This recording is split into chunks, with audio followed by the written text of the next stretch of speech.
Hey everyone, welcome back to my channel. Today we're diving into the latest buzz in the tech world, the Apple iPhone 16e. Is it worth the $599 price tag? Let's find out. First things first, I was really excited about the iPhone 16e, but not anymore. Here's why.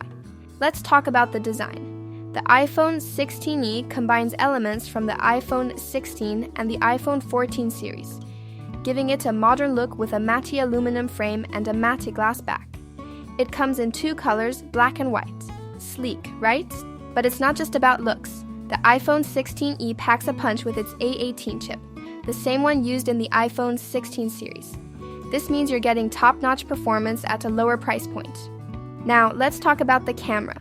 The iPhone 16e features a single 48-megapixel fusion camera, which is the same as the main camera on the iPhone 16. It also has telephoto capabilities, allowing for up to 2x optical quality zoom. Impressive, right?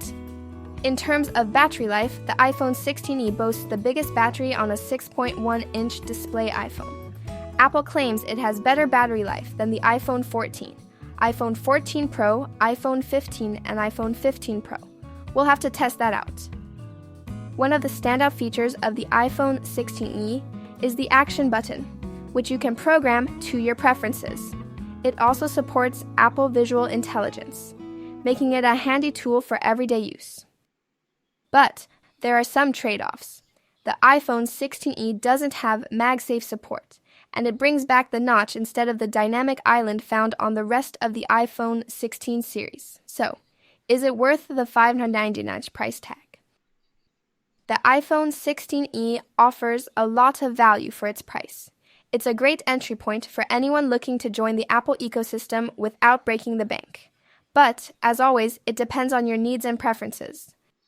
I'm personally torn about the iPhone 16e, even when you add up all of the concessions you need to make to get the cheapest new iPhone at $599. I don't think they're earth-shattering to the average buyer. I think most people can live without iPhone 16 perks like the Dynamic Island, MOA 5G, camera control, extra GPU core, and an ultra-wide camera. But I personally wouldn't want to give up having MagSafe built in, and especially the brighter display on the regular iPhone 16. So for my money, I'd invest in the iPhone 16 because to me it feels more future-proof, but the iPhone 16e still seems like a pretty good value. What do you think? Is the iPhone 16e worth it?